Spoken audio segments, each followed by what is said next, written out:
আমি দোয়াগুলি বলি কোরআনে কারীমের, কারণ অনেকের ধারণা যে কোরআনে কারীমে এই দোয়াগুলি আছে। সূরা ফুরকান আয়াত নম্বর ৭৪ রয়েছে। তার আগে আল্লাহ বলেছেন ওয়াইবাদুর রহমান,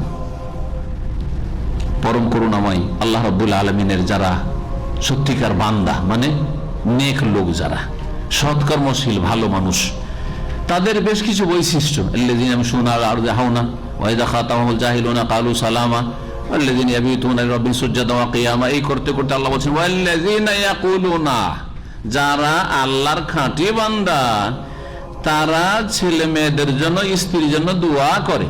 তাহলে আপনি যদি সত্যি রহমানের খাঁটি বান্দা হতে চান, তার স্ত্রীর জন্য দোয়া করবেন, স্ত্রী স্বামীর জন্য, হ্যাঁ বোন তার স্বামীর জন্য দোয়া করবেন, এবং ছেলে মেয়েদের জন্য উভয়ে দোয়া করবেন। ইয়াকুলুনা, তারা এই দোয়া করে, রব্বানা, হে আমাদের প্রতিপালক, হাব লানা মিন আজওয়াজিনা, আমাদেরকে দান করো আমাদের স্ত্রী, পুরুষরা আজওয়াজ মানে জোড়া, সেটা জোড়া স্ত্রী হতে পারে, পুরুষের স্ত্রী আর স্ত্রী হচ্ছে স্বামী। আমাদেরকে আমাদের জোড়া আমাদের স্ত্রী দান করো। আপনি যখন বলছেন, আপনার স্ত্রী যখন দোয়া করবে, আপনার বোন দোয়া করবে, তখন আপনার মা যখন দোয়া করবে, রব্বানা হাব লানা মিন আজওয়াজিনা, আল্লাহ আমাদেরকে এমন স্বামী দান করো, রব্বানা হাব লানা মিন আজওয়াজিনা ওয়া যুররিয়াতিনা, এমন সন্তান সন্ততি, যুররিয়াত ছেলে মেয়ে দুটোকে শামিল, এমন সন্তান সন্ততি দান করো। শুধু ছেলে চাইছেন না, বরং আল্লাহ যাতে কল্যাণ রেখেছে সেটাই চাইছেন। যদিও জায়েজ আছে, হয়তো আপনার মেয়ে সন্তান হয়েছে, ছেলে হয়নি, ছেলে সন্তান বলে চান, অসুবিধা নেই। ছেলে সন্তান হয়েছে, মেয়ে সন্তানের আকাঙ্ক্ষা, আল্লাহ আমাকে একটা মেয়ে সন্তান দাও, তাও কোনো দোষের কথা নয়। আর যদি আল্লাহ যেটাতে কল্যাণ আছে সেটা দাও, তাও কোনো দোষের কথা নয়। অর্থাৎ বলতে চাইছি, অনেকে জিজ্ঞাসা করেন এই প্রশ্ন যে শুধু ছেলে সন্তান চাইতে পারবো কিনা। আল্লাহ আপনার অন্তর জানছেন যে আপনি শুধু ছেলে সন্তান কেন চাইছেন। যদি আপনার ছেলে নেই, শুধু মেয়ে আছে, সেই জন্য চাইছেন, ভালো কথা। বা প্রথমখানে মনে করছেন যে আমার একটা ছেলে হোক, ভালো কথা হয়তো। কিন্তু যদি আল্লাহ শুধু শুধু আমাকে ছেলে সন্তান দাও, তাহলে আল্লাহ অন্তরের খবর রাখছেন যে শুধু ছেলে কেন চাই।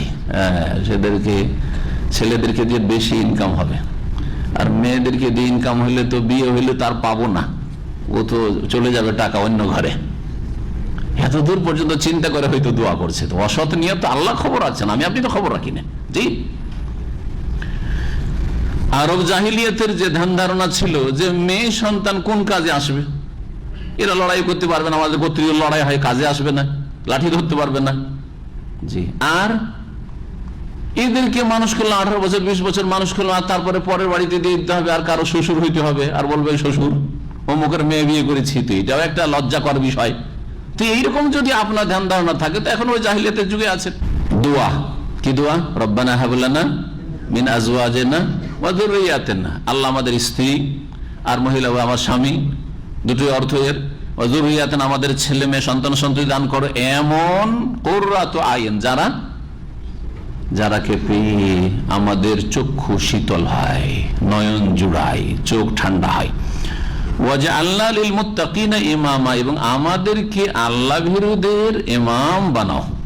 আল্লাহ ভীরুদের ইমাম বানাও মানে অভিভাবক হচ্ছে ইমাম, বাপ হচ্ছে ইমাম মানে নেতা।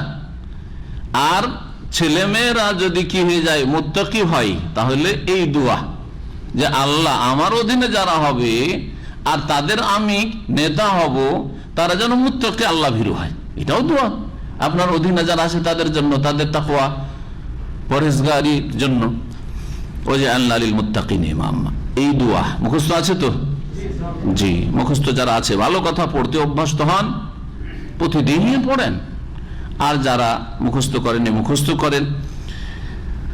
মুখস্থ করতে হবে কোরআনে কারীমের দোয়া। শুধু নিজের ভাষায় দোয়া করেন, হ্যাঁ দোয়া করেন, নিজের ভাষায় দোয়া করেন, কোনো অসুবিধা নেই, যা ভালো তাই চান আপনি, কিন্তু কোরআনী দোয়াগুলো আপনার জন্য বেশি বরকতপূর্ণ হবে।